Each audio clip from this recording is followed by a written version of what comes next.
We got for time. We got 5. Let's take it over.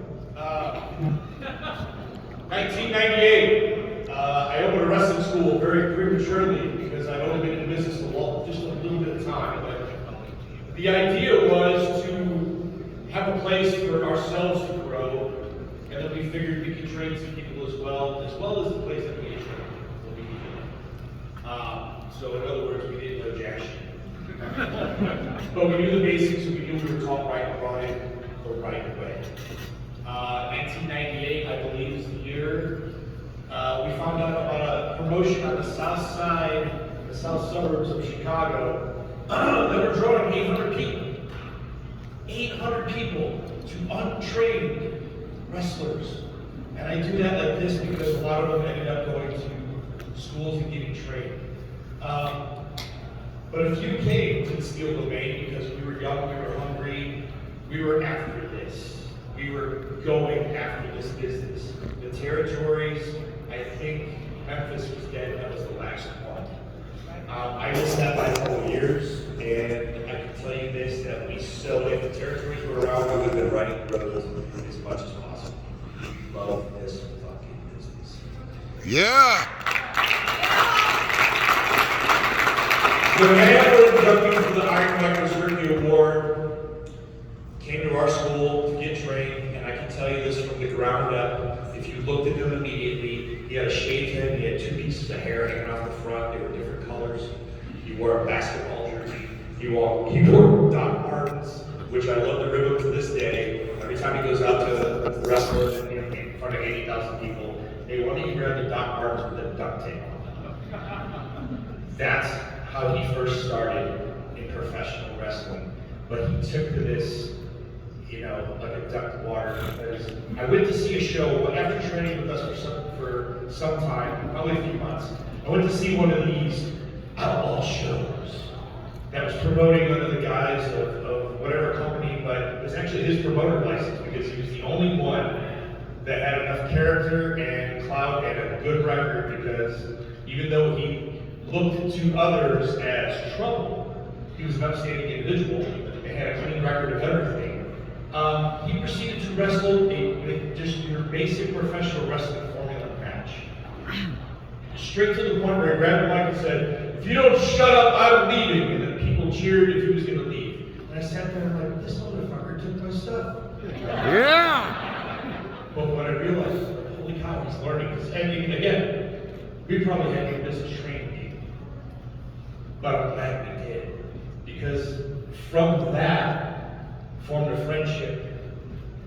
And as you well know, being in this room, family isn't always blood. And that's what we became. From that day on, in 1998, he's been the same person. And Mickey James can attest to this when we met each other all in 2000, whenever we crossed paths with Serena and so many others that if you're in here and you've ever shared a locker room with us, I feel we are still the same. He has never changed. No matter what anyone's ever said about him. Tell him. Yeah! He is honest because he doesn't put up with shit.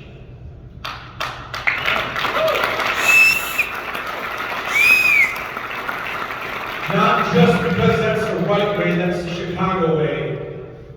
And I'm sorry to swear again, but fuck everybody else. Yeah! Tell me what I'm telling lies, right? I love this man, and I'll give you one story. I was trying to think of what I could tell in front of a bunch of people after I just swore, and I apologize to the children. Damien's child is out here. Not here. We went to work for a very rotten outlaw promotion in Louisville, Kentucky. How dare you? It was a hardcore promotion. No disrespect to hardcore, but we were traditional professional wrestlers.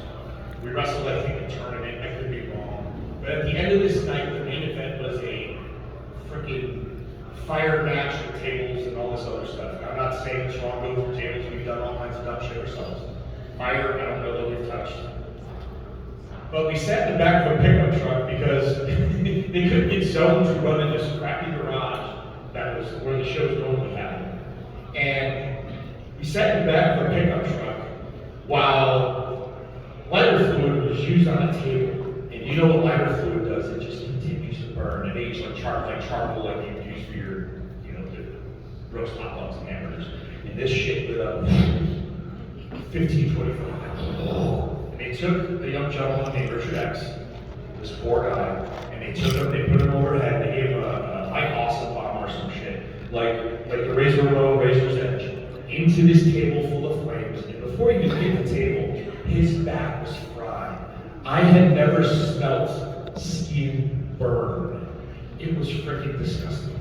This poor kid, he was a very dark African American kid, a great kid. His back was pink when it was over. And at the end of the show, the promoter show was like, if you ain't hardcore, you ain't shit. And on time, all of us wrestlers in the back of the truck going, we ain't shit! We ain't shit! Because we were true professional wrestlers, we didn't know what the hell we were doing here. I mentioned family. This man is family. We've done so much for each other. I can't think of another person that I would love to do this for and always speak highly of. He's had my back, I've had his. Again, fuck everybody. The Iron Mike Reserve Award this year for 2023 for outstanding achievement in the ring and beyond the ring goes to Phil Brooks, CM Punk. Yeah!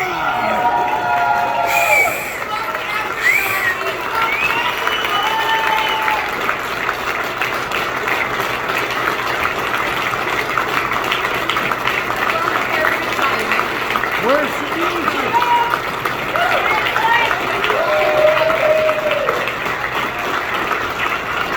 Awesome, man. It's awesome, man. Why are you looking for Insta? What's on your Instagram, man? Behave. Well, thank you for staying. I don't want to waste everybody's time. I think they said I had 15. I don't know if I'm going to hit that. I'm very nervous at public speaking. I don't know where to begin, JB. Where should I start? We're nice to point Black and white day. I'm a lot of things in this world. Well, first, congratulations to all the other inductees. Yeah. You've seen some very talented individuals here. There are talented individuals in these seats. There are heroes of mine. There are people I have looked up to. There are people I have worked with. And I'm proud to be here. And I'm proud to have shared wrestling rings and roads and cars with a lot of you that are here today. I've done a lot of things in my life. First and foremost, currently, and probably the thing that I'm most proud of is I am April's husband. Yeah! None of this is about me. This is all going to be about the people that got me here to this moment. Because I think professional wrestling is so interesting. I think a lot of us have quirks and we're so ego-driven, and you gotta believe in yourself so much to make it. You have to sacrifice, you have to survive. But the truth is, none of us really get to where we're going without a village.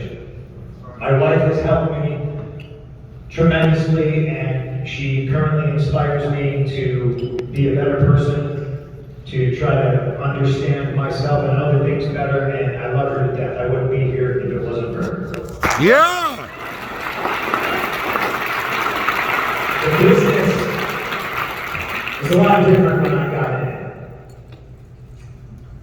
But the basics and the fundamentals of professional wrestling are the same as they ever was. If it worked in the 1940s, it can work today. You just have to know how to apply it. The basics of professional wrestling was taught by Ace Steel. I started goofing off in a backyard with my friends in 1993, right? It was just something to do. I liked comic books. I liked stuff that got beat me up, that got me beaten up at school. I didn't fit in anywhere. And in fact, show of hands, how many here are wrestlers? How many here have taken a bump before? Do you remember why you got into business in the first place? Loved it. Because you loved it. You had to love it. Well, we're gonna get to Harley. Don't worry, we're gonna get to Harley. I got into this business because I loved it, but I also didn't fit in anywhere. I tried out for the football team my freshman year of high school. They told me I had to cut my hair. I said, well, that's not for me. I was more into being the opinionated punk rock kid with a 6-inch livery spike mohawk. I thought that was more important at the time. I tried out for the wrestling team. They said, congratulations, you made it. Man, you gotta fucking cut that hair. And now I walk around and all the NFL players got mohawks. I feel like I might miss the boat, but I'm glad I did because I had to outsource and I found wrestling. Moving off in the backyard with my friends, I was the ambitious one. I borrowed some lumber from some local businesses, let's just say, and I built myself a wrestling ring that our friends would goof off in. That turned into saving money to buy a ring from somebody in Texas. I think it wound up being an old UWF ring. And from there, I realized we ran our first show in 1997, and I remember watching the VHS tape that night and thinking, holy shit, we suck. But I had gone out and got a promoter's license because the only thing I knew was punk rock. I knew do it yourself. I knew if you wanted to do something, if I wanted to be in a band, go to the pawn shop, maybe borrow an instrument. I didn't know there was wrestling schools. The internet wasn't really a huge thing yet. I met Ace Neal and a guy named Danny Dominion in the bathroom of the Rosemont Rising at a WWF house show. He gave me a business card, and I was like, what is this, a wrestling school? Yeah, I didn't know you had to go to school. I had heat on me because I was a backyard wrestler. I showed up and beat the crap out of me. And it's been a love affair ever since. From there, I wrestled every weekend I possibly could. Nothing mattered. Girlfriends, jobs, responsibilities. The only thing that I cared about was getting in a car with whoever I could and driving anywhere. And we were lucky because we were in Chicago. We were very central. I could drive to Michigan and the Upper Peninsula. I could cross over into Canada until I got thrown out the first time. You could go to Minnesota. You could drive down to Kentucky, Indiana, 13, 14, 15-hour drives to Philadelphia. We went everywhere. Now this is back in the time when you had to write down a resume and put a couple of promos and matches on a VHS tape and send them out. And promoters would call you, and Mickey knows. And you would get booked. And I think the first match that I would say kind of put me on the map was when I got to wrestle two guys, Rey Mysterio Jr. and a man by the name of Eddie Guerrero. Yeah!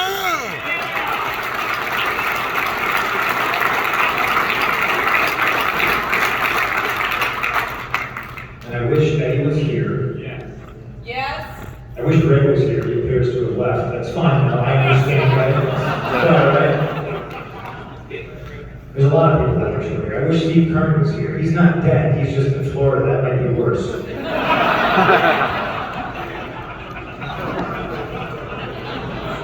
I'm sorry, 90% of the wrestlers in the world live and are from Florida, so you know what I mean. I was fortunate enough to meet Eddie Guerrero. I think it was maybe 2001, and man, this guy changed my life. He was so kind and he was sweet. He was going through. He had just been fired. He was going through a divorce. He was worried about seeing his kids. But all he knew was wrestling. So he was on the road, he was working independent shots, he was getting booked in New Japan. And I remember meeting him for the first time and him looking at me and saying, I'm like 3 ways that don't make any sense to me. If it's okay with you, you and Ray put it together and just call it to me. And I had very limited experience with going out and just kind of winging it. You know, I'm an indie kid. Dude would sit down and map everything out from A to B. And man, if you got concussed or the ring broke or a riot broke out or something happened, you didn't know how to zig or how to zag. You learn on the fly.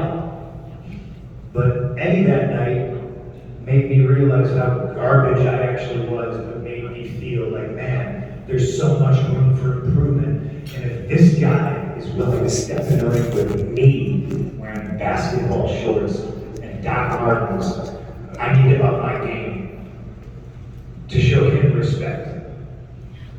Because none of this is about me. I stand on the shoulders of giants, literally. I would not be able to do any of this if it wasn't for people like Eddie Guerrero, for people like Tracy Smothers. I wish Chris Candido was here. And I'm now on the age where, unfortunately, my contemporaries are passing away. Jay Briscoe, Britt Wyatt, two people who should still be with us. Two people who I consider to be young, still. Terry Funk recently just passed away. I was fortunate to know Terry Funk. Man, Terry Funk lived a life. I think if you would have asked Terry right before he went, are you ready to go? He would have told you he was ready to go 10 years ago. But Bray, Jay Briscoe, I don't think they were ready, so I think it's important to remember them. Yeah.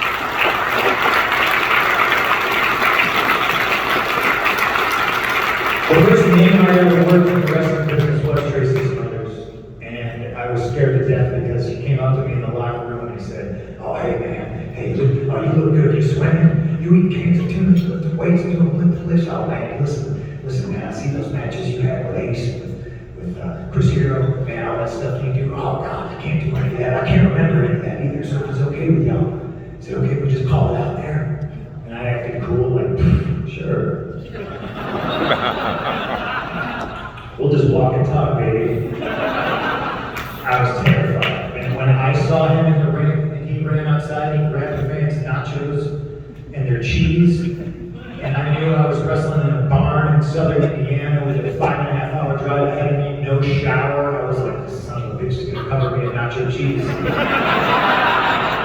We didn't talk about this in the back. This wasn't the plan. And he grabbed me, and he grabbed that nacho cheese, and he said, lock the cheese, brother. And a light bulb went off in my head, and I said, this guy's just talking to me. This is amazing. I mean, I don't have to talk to people before the show. Wow, this solves so many of my problems. That began the part of my career where I would actively hide from my opponents. Oh, this is all that. You know? All of that independent wrestling and traversing the United States, going to Japan, going to Puerto Rico, going to Europe. Back when you had to smuggle merch into Europe and you were terrified because you were just a 19, 20-year-old kid and you're reading the declaration things. They're like, you have more than $10,000. And you're like, oh shit. If I sell too many t-shirts, they're gonna get me on the way back. Nobody's ever taught me about any of this stuff. God damn it. I landed a spot in Ring of Honor, and it's the first time I ever met Mickey James, who's the Rhea kid. She's like a rabbit's foot. She's not a bad penny, but a great penny. She keeps coming back. I met Mickey James for the first time. Eddie Guerrero was still wrestling there. I learned from a guy named Raven. And I learned, listen, I know a lot of people, they might not like Raven. Here's a little secret too. A lot of people might not like me. Yeah! But Raven, coupled with the things that Eddie has taught me, and Tracy had taught me, and Ace taught me, and you mix it up with what Raven taught me. Kid, listen, it's not about the moves. The first time I ever wrestled Raven, if I may afford some of your time for this ridiculous story, he got a ridiculous amount of color on one of those Wednesday night TNA pay-per-views, right? And I'm wrestling for Norm Connor's Island UC. You were probably there, Joe. I think you were 12. He's got the Crockett era Ric Flair just athletic tape on his head, and he's sitting there, and I've never met him before, and I walk up to him, and I'm like, hello, sir, hi, you know, my name's Punk, you know, whatever you want to do. He's like, just tell me a couple things you do, kid, you know, make a little business. And as I'm talking to him, he just starts leaking. He doesn't tell me anything, but he got such great color Wednesday night at the Nashville Fairgrounds. He's leaking, and I'm looking at him, I'm like, you're bleeding. And he goes, shit, there's a match about to go on. Some kid's about to debut. Raven grabs him and goes, sorry go. And he's just like, start fighting. And we start brawling and we go through the curtain because he's already bleeding. He's like, we gotta go. So once again, thank you Tracy Smothers, thank you Eddie Guerrero, thank you Ace. Yeah! You've given me the knowledge to not be afraid of going out and doing something on the fly with this man that I had just met, never wrestled before. He's bleeding. I start chopping the shit out of him. And he's going, He starts giving me a shoulder, and I'm like, listen, motherfucker, you know, stop giving me your shoulder. I'm trying to walk this shit up. A little lesson learned. We get the back and he goes, kid, come here. Listen, chops are stupid. They hurt, and they suck, and don't ever chop me again. We didn't talk about it, so, I didn't know. Armed with the new knowledge that I got from Raven and so many others, I continue to wrestle. Tommy Dreamer calls me one day and he says, Yeah! the WWE wants to take a look at you. And I said, shut the fuck up. No, they don't. This is 2004. He says, no, they really, really do. I was doing dark matches. Tom Pritchard was booking extra talent. And he said they legitimately want to take a look at me. And I thought, well, this is the chance. WWF to me was never the goal. I looked up to people who went to Japan to wrestle. I thought the idea of going to Japan and being a superstar, like a Bruce Brody or a Stan Hansen or an Eddie Guerrero, and then coming home and nobody knowing who you are, man, I thought that was the coolest idea in the world. That's what I wanted. When I wrestled in Japan, Hashimoto told me, maybe too big cruiserweight, too small heavyweight. My dreams dashed against the rocks. But Tommy called, and I said, Tommy, if they legitimately want to look at me, I said, I'm not a WWE guy. You know, I'm skinny fat. Hunter famously called me that on TV. He wasn't wrong. I wore basketball shorts. I dedicated myself. I told Tommy, I said, give me 6 to 8 months. I'm gonna bust my ass, and I'm gonna get into shape, and I do everything I can because when they legitimately take a look at me, they will not be able to say no.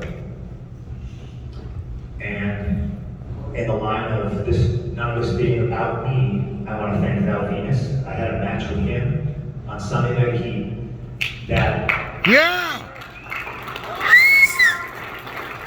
got me my job. And I knew it got me my job. And people will tell me that I'm cocky, and I know, sometimes I am, but I knew leaving that ring, I said, I almost had abs, Jerry, believe it or not. You said something up here yesterday that really resonated with me. You gotta work out hard to look this bad. The same is true for me. So I'm offered a job, and I'm blown away. And I pack up everything I own. In my 2001 Monte Carlo, which is the first thing I ever bought with my own money.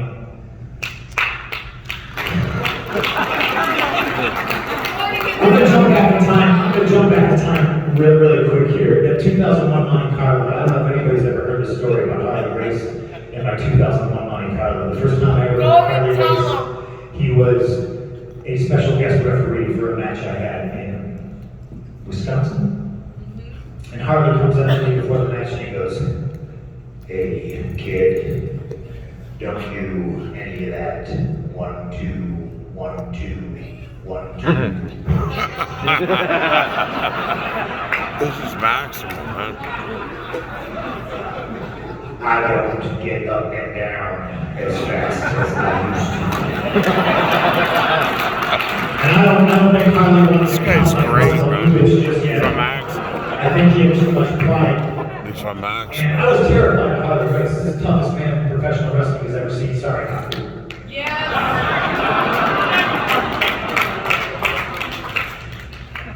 Every time I would get taken over a headlock takeover, Harley would come over and he'd go, what do you say? And he would stick his index and his middle finger straight up both my nostrils. and I was just a young 20-something punk kid looking at the lights going, why is Harley Race doing this to me? And if you've ever met Harley, Harley had legit hands of steel, and his fingers were like sausages. So to actually jam his fingers into my nose, it hurt quite a lot. Not as tough as Harley Race. Harley Race liked me for some reason, and I didn't get it. Tracy Smothers liked me for some reason, and I didn't know why. I never fit in anywhere. Easy. Eddie Guerrero loved me, and I never knew why. Later that night at the bar, Harley Race is accepting shots from every single fan. He's getting loaded, but if you know anything about Harley Race, you know this guy can get loaded. His loaded is a different planet than anybody else's loaded, right? But Harley was a little bit older. He wasn't the legendary Harley from the 70s. Sure, he could probably drink hard. I think he might have gotten him a little bit. Ace comes up to me and he goes, "Hey, can you stick around? We'll just take Harley back to the hotel later." I said, "Yeah, sure, no problem." So it's later that night. Harley comes out of the bar, we're walking to the car, and I'm watching Harley.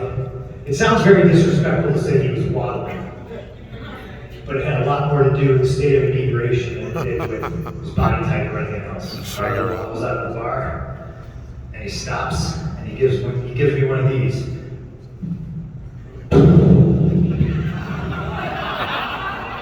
This is my brand new 2001 Carlos. This is the first thing I ever bought with my own money.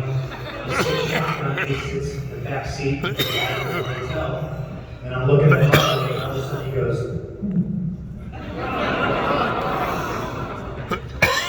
and I'm driving my car, and I'm just like, no way. He's the hardest man in professional wrestling history. This man can hold his alcohol. Rolls the window down, turns, and a noise I will never forget as long as I live. He says,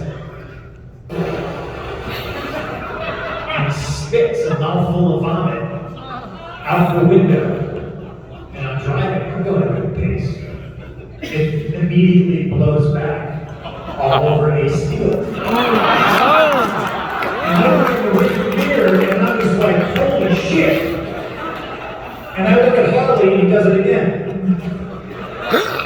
And he slowly turns, I don't think Harley had a quick moment in his body, everything was slow. He just slowly turned to the window and he went, like a balloon deflated. So I started to pull over. He does it again. But this time, since I'm pulling over, he turns to me.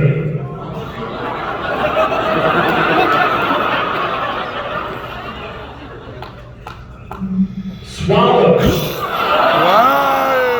And grabs my forearm and says, "Don't pull over. You'll alert the authorities."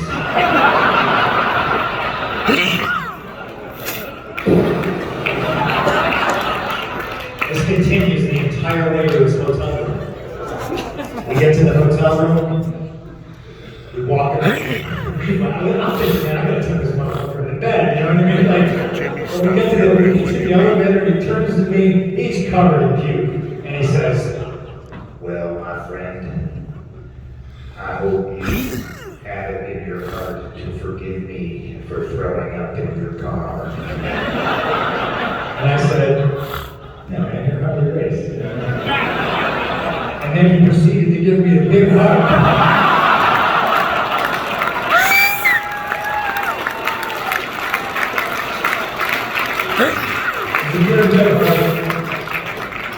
The point of all that is, you know, I literally, it's in the name, I'm just a punk rock kid from Chicago. I didn't fit in anywhere. I wasn't supposed to fit in any locker room. Gosh, I remember the first time I was in WWE, and I didn't feel like I fit in.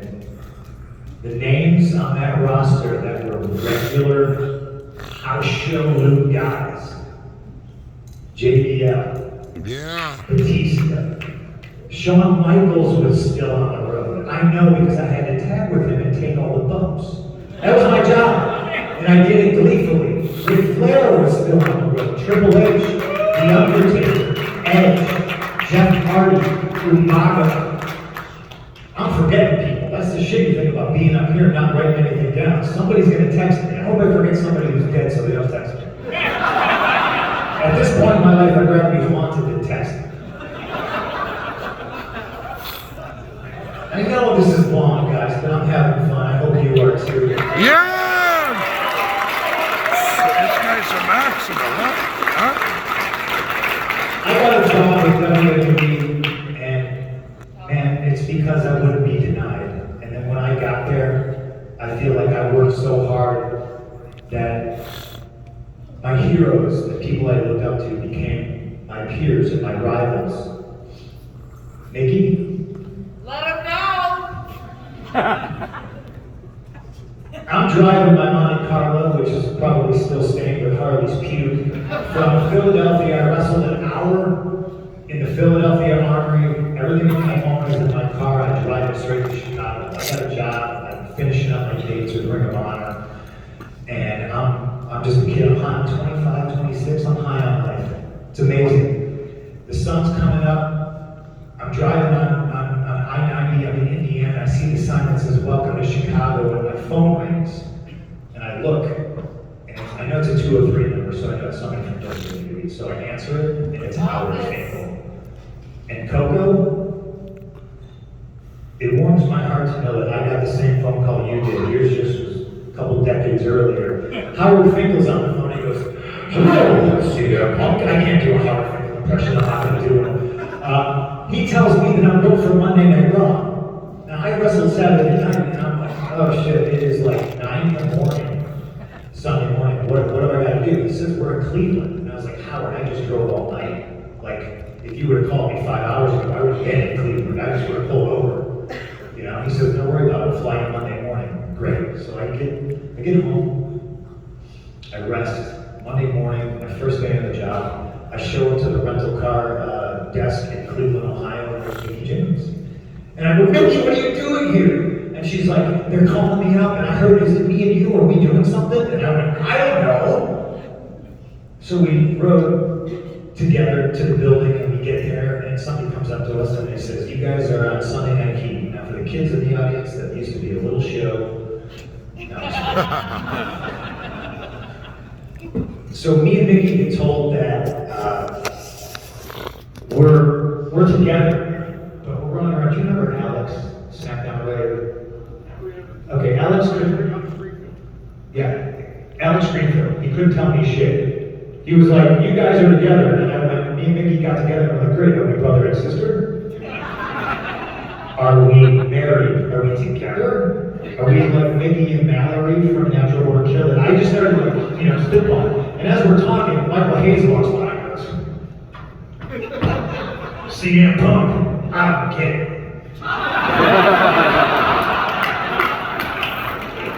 First day on the job, and I looked at Mickey, and Mickey's been busting her ass in Ohio Valley Wrestling.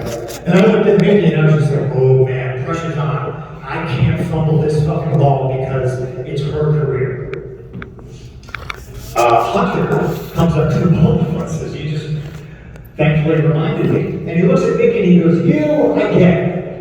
And then he looks at me and he goes, you, I get it. He goes, together? Because I don't fucking get it. He walks away. So to set the table, debuting, Mickey's debuting. I'm supposed to be a baby face. I have purple hair. Yeah. And we're in Cleveland, and they're going to announce me from Chicago. And I just, I got like shitty tattoos, and I'm with the hot girl with the big boobs, and I just remember pulling Mickey aside and going, this isn't going to work. They're going to boo the shit out of me, and you're going to take the straight for this one. We came up with an elaborate entrance, and I think we even might have kissed, and that was the kissing time. The instant I kissed you in front of Cleveland, they might have started throwing fucking garbage at me. Yeah! I proceeded to have an okay match, but it wasn't up to snuff, and I remember getting it back, and Arn and Hunter and Sean were just kind of standing in the corner, and it felt like high school because they're all just like kind of pointing. I knew they were talking about me, and I was just like, I guess I should be bad. to Ohio Valley Wrestling, and I figured 6 months tops. You never would have gotten to meet me, JBL. How sad. But the best thing about being in OVW is I got to work with Danny Davis. Yeah! And I don't know, this is a really different thing in my career. I don't know why Danny liked me. All these old school guys, all these tough guys, I don't know why they put up with me, and I don't know why they liked me. Paul Heyman would allow me to come to the Davis Arena on Tuesday night and help write the television show. Because my thing was, I'm never getting called up. That was my one chance. Back then, with all those names on the roster that I listed, it was just a Shark Tank. You weren't gonna get a shot. And I figured that was my one shot. But as long as I was gonna be in that house, I was gonna learn as much as I could from Danny Davis and Paul Heyman. And Paul spent his time and taught me how to write a television show. He taught me how to time a television show. He taught me half a second out, half a second in for a commercial. Danny Davis and Paul let me sit in the control room with them and learn how to edit a television show Wednesday night. This is when I started drinking coffee. I developed insomnia. That is not a joke, that is real life. I figured out in 6 months I was going to learn as much as I possibly could, and when I was back on the Indies, I was going to apply that. I slipped through the cracks. Paul Heyman got me in and got me on television. Somehow with CM Punk, I figured I was going to be an astronaut or a farmer or something. But to me, that meant, it's not that Vince didn't care. It's just that he didn't care enough about me or ECW that I was able to slip under the radar of CM Punk. I was CM Punk 15 years old, wrestling in the backyard. I had no business being on WWE television with these giants and these legends wrestling as CM Punk, but I did. And JBL, I don't know, they put the title on me. I won Money in the Bank. I was in the right place at the right time. And, you know, this guy who, let's be honest, people would tell horror stories about, okay? He's, you know, I remember having a match with Batista and you, and I'm the little guy, I'm taking bumps, but I'm supposed to be a babyface, and I'm supposed to be the champion. But it was, you know, I'm getting shit kicked out of me, I'm getting powerbombed, you're Larry, you know, like, it was the job, and I remember laying there, and they kind of threw the title on me. It was the main event. It just wasn't working. There's two household name superstars and a new guy who probably didn't deserve the gold at the time. And I was laying there thinking, well, this sucks for me, but like, I mean, I understand the position I'm in. So, you know, I don't know, back to the drawing board. And you marched back to the ring, unannounced, didn't tell anybody you were doing this, didn't tell me, you got in the ring, you picked me up, and I was like, oh, he's just gonna clothesline me again. And you shot me off the ropes and you said, Doug 1 GTS. And I was just like, first guy to do that for me. Yeah!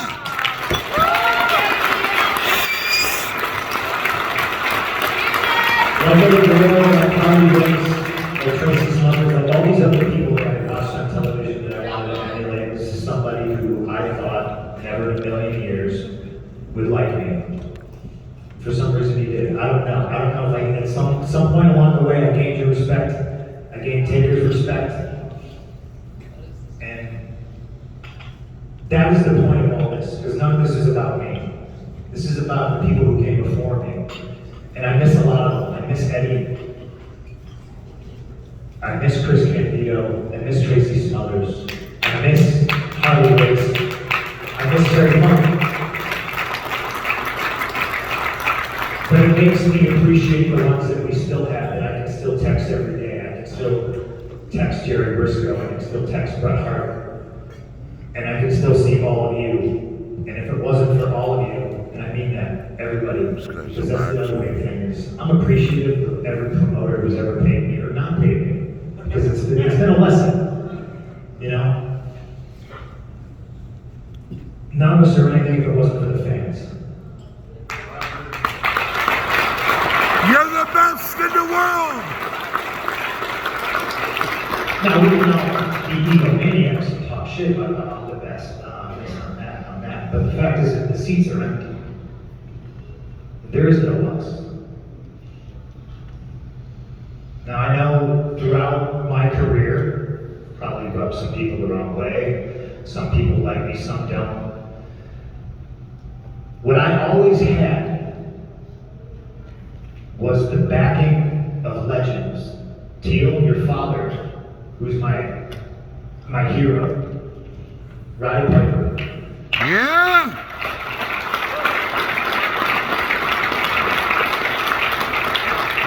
Roddy Piper's the reason I'm a wrestler today.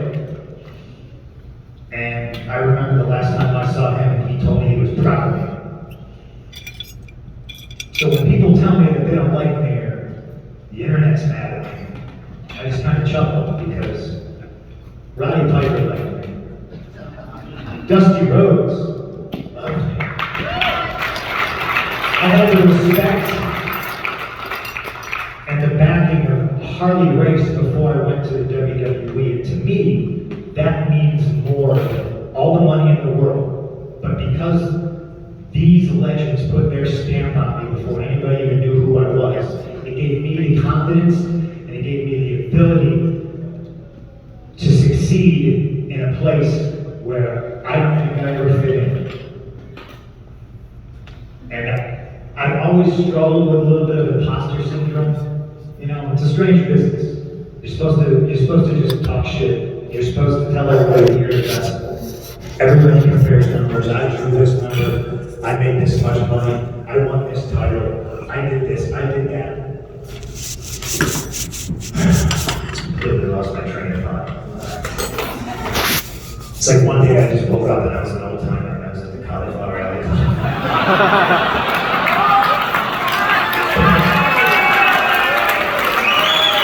The story is, what means the most to me now is sharing a locker room and half those kids come up to me and they tell me, and I get emotional when they tell me, man, I saw you sit cross-legged on a stage in Las Vegas and that brought me back to wrestling. Or I see a kid come up to me and they show me a tattoo that says straight edge and they say, I've never done drugs, smoked, drank because of you. And to me, just like the stamp of legends, that means so much to me. And if there was a reason I'm still doing this, it's that. When people come up to you and they say, you saved my life. It sounds a little far-fetched, but goddamn it, I understand. And I take that responsibility to heart, and that means a lot to me because I was touched through pro wrestling by legends like Roddy Piper and Terry Funk and Harley Race. To know that I inspired you with this one kid to do something positive or to get into this business and to respect this business, that means the world to me. So this award means the world to me. I'm sorry for wasting so much of your time. We love you, man. One more Harley Race story, because this one's good. I think you're really gonna like this one. Is it okay if I tell this one? Yeah. You could have said no. You really do like me. God bless Still put me over. you. Thank you. Yeah. I main evented Madison Square Garden against this guy. And I was terrified. I was like, he's gonna kill me. This guy hates me. He's gonna make me drink a beer. I don't know what. And right before the match, he walks into the locker room and just looks at me, dead in the eye, shakes my hand, and goes, it's Madison Square Garden. It's on about 5,000 people. Nobody gets to do this. Congratulations. Enjoy yourself. Have fun. I don't think I can tell anybody that story. He's really kind of a nice guy. It's gonna hurt his whole gimmick. I'm on a show. We're in Eldon. We're at Buzzer McGee's, which is the bar that was directly across from Harley Race's school. You know what I'm talking about? No? Did you go to bed? No, you're still there. Okay, good. So, Harley buys shots for everybody. Now, we just got done working a show. We're sitting there, and the waitress comes by, and she puts a shot in front of everybody, and then here's me. She puts a shot in front of me. And everyone looks at me, and I go, and she goes, Harley Race bought those shots, honey, you better drink it. And I said, I don't drink. And she said, Harley Race bought those shots, honey, you better drink it. Coco, I said, I don't drink. And she said, Harley Harley Race bought those shots, honey. You better, I thought she was gonna beat me up. She like got in my face. And I was just like, I don't drink. So now everyone's giving me shit, you know? It's 8th grade all over again. Just drink it, it's only one shot, just drink it. I'm like, I don't drink. I look over at Harley, Harley's looking at me as a little shot glass.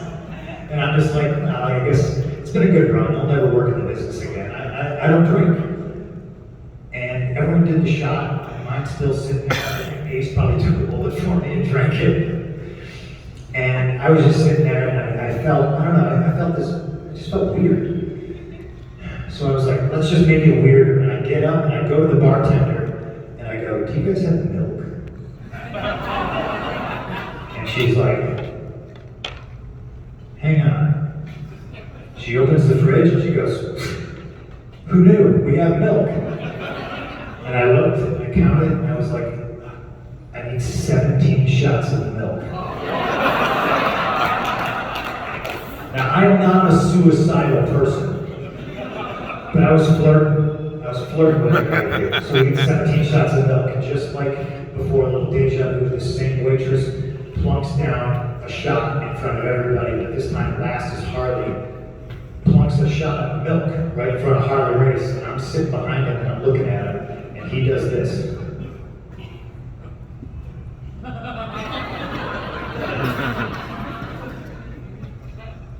Is that milk?